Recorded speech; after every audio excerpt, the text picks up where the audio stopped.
मान लो मैंने अपने वेबसाइट पे एक फॉर्म क्रिएट किया एंड यूजर वहां पे नाम की जगह पे नंबर डाल दिया। तो ऐसे यूजर से बचने के लिए आखिर करा क्या जाए? एक चीज सोचो, एक बटन पे क्लिक करो और पूरे वेबसाइट का लेआउट चेंज हो जाए।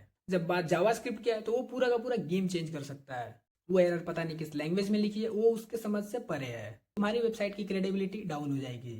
तो क्या मैं वेब डेवलपमेंट सिर्फ सीखता ही रह जाऊंगा? Real work, original client and payment भी मिला।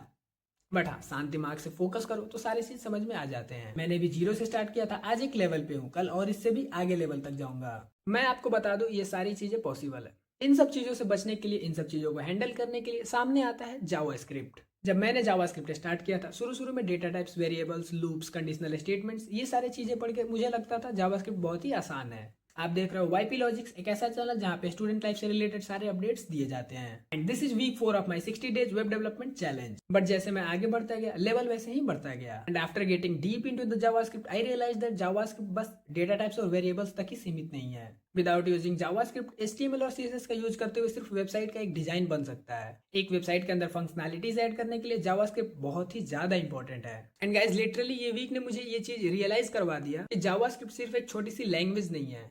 जब बात जावास्क्रिप्ट की है तो वो पूरा का पूरा गेम चेंज कर सकता है। इस वीक मैंने जावास्क्रिप्ट के अंदर बहुत सारी चीजें पढ़ी हुई हैं। जैसे कि एक टॉपिक है डॉम मैनिपुलेशन। डॉम हमें अलाउ करता है पूरा एचटीएमएल का कंट्रोल लेने के लिए। डॉम वो चीज है जिससे एचटीएमएल का पूरा कंट्रोल जावास्क्रिप्ट को मिल जाता है। जैसे कि एलिमेंट्स को सेलेक्ट करना, एलिमेंट्स को एडिट करना, सीएसएस अपडेट करना, नए elements banana and even elements को डिलीट करना। बेसिकली डॉम मैनिपुलेशन वो टेक्निक है जिससे हमें ऐसा फील होता है जैसे मानो कि वेबसाइट का पूरा रिमोट कंट्रोल अपने हाथ में मिल गया हो। देन उसके बाद पड़ा selecting elements via ID, selecting elements via tag, selecting elements via class. And JavaScript हमें वेरियस टाइप के सेलेक्टर्स ऑफर करता है, जैसे कि gate element by ID, gate element by class name, gate element by tag, query selector all. The most important part from the selector is that सबसे पहले सारे selectors को ध्यान से समझना एंड देन सही सेलेक्टर का सही प्लेस पे सही अप्रोच से यूज करना ही हमें सही रिजल्ट की ओर लेके जाएगा। एंड देन इन सब चीजों के बाद पड़ा इवेंट्स हैंडलिंग। सिंपल वर्ड में बोलूं तो वेबसाइट को इंटरेक्टिव बनाने का असली मैजिक।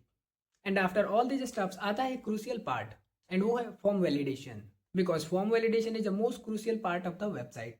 मान लो आपने एक वेबसाइट क्रिएट किया हुआ है एंड यूजर से किसी भी टाइप का इनपुट एक्सेप्ट करना चाहते हो। फॉर एग्जाम्पल, तुमने एक कॉन्टेक्ट फॉर्म बनाया जिसमें तुम यूजर से बेसिक डिटेल्स एक्सपेक्ट करते हो, जैसे कि name, phone number, email ID etcetera. And suppose A scenario, एक यूजर आता है, नाम की जगह पे इमोजी फिल करता है, ईमेल की जगह पे फोन नंबर की जगह पे एड्रेस फिल कर देता है, एंड वो फॉर्म जो है वो सबमिट भी हो जाती है। क्या ये पॉसिबल है? और हाँ, ये चीज़ पॉसिबल है। अगर तुमने फॉर्म वैलिडेशन का यूज़ नहीं किया है तो ये चीज़ें बिल्कुल भी पॉसिबल है। तो ऐसे यूजर से बचने के लिए आखिर करा क्या जाए? सो फिकर नॉट, ये तुम्हारा टेंशन नहीं है।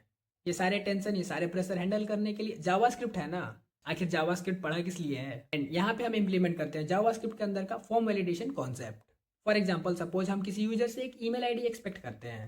इस सिचुएशन में हमारा फॉर्म वैलिडेशन का रूल कुछ ऐसा होगा जिसमें एक string and then at the rate symbol, after that again a string and then a dot, and at last after the dot एक अगेन स्ट्रिंग। एंड कुछ इस टाइप से हम एक यूजर से एक प्रॉपर ईमेल एड्रेस एक्सेप्ट कर सकते हैं। एंड बात अगर फोन नंबर की हो तो यूजर एक 10 डिजिट इंटीजर वैल्यू ही इनपुट दे सकता है। ये कुछ बेसिक रूल्स है फॉर्म वैलिडेशन के। एंड सपोज अब तुमने एक फॉर्म क्रिएट किया हुआ है जो फॉर्म वैलिडेशन के रूल्स को फॉलो करता है, एंड एक यूजर आया, वो फॉर्म फिल किया एंड देन सबमिट पे क्लिक किया। यहाँ पे मेनली दो सिचुएशन हो सकते हैं। अगर यूजर ने सारे डिटेल सही फिल किए होंगे तो फॉर्म सबमिट हो जाएगा। अगर कुछ भी डिटेल्स ऐसे रॉन्ग डाला होगा देन एरर।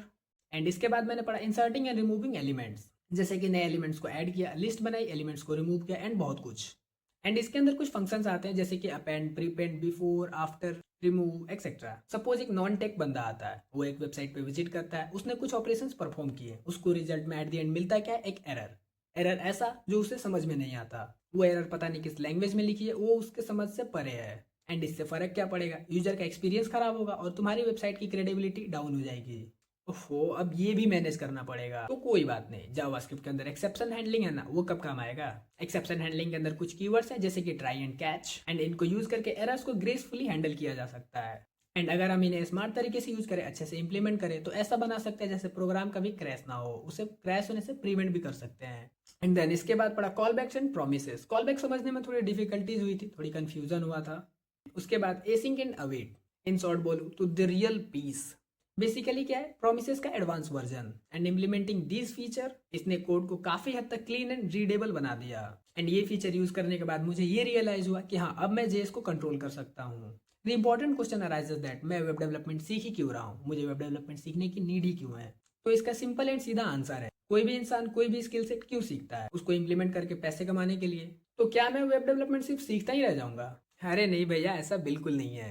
एंड मैंने अब तक जितना भी सीखा हुआ है उन सबको इम्प्लीमेंट करते हुए एक क्लाइंट भी क्लोज की हुई है। बेसिकली एक स्टैटिक वेबसाइट ही है, बट हाँ, real work, original client and payment भी मिला।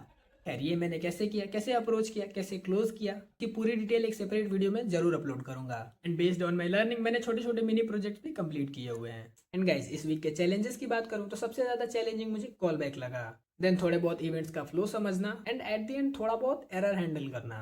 बट हाँ, शांत दिमाग से फोकस करो तो सारे चीज समझ में आ जाते हैं। नाउ वन इंपॉर्टेंट अनाउंसमेंट, मैं क्रिएट कर रहा हूँ अपना एक पर्सनल पोर्टफोलियो वेबसाइट एंड बहुत ही जल्द उसे शोकेस करूंगा। अगर आप भी वेब डेवलपमेंट सीखना चाहते हो, आप भी वेब डेवलपमेंट के अंदर इंटरेस्टेड हो, आप भी वेब डेवलपमेंट शुरू करना चाहते हो, आप भी एक चैलेंज एक्सेप्ट करो। मैंने भी 0 से स्टार्ट किया था, आज एक लेवल पे हूँ, कल और इससे भी आगे लेवल तक जाऊंगा। अगर आपको मेरी जर्नी इंटरेस्टिंग लगी हो तो चैनल को सब्सक्राइब करना, वीडियो को लाइक करना, एंड अगर कोई भी डाउट हो तो कमेंट करो, मैं पर्सनली रिप्लाई करूंगा। Daily progress and updates short videos के थ्रू मेरे चैनल पे आते रहते हैं। आपसे मिलता हूँ वीक 5 में। This is YP logics signing out.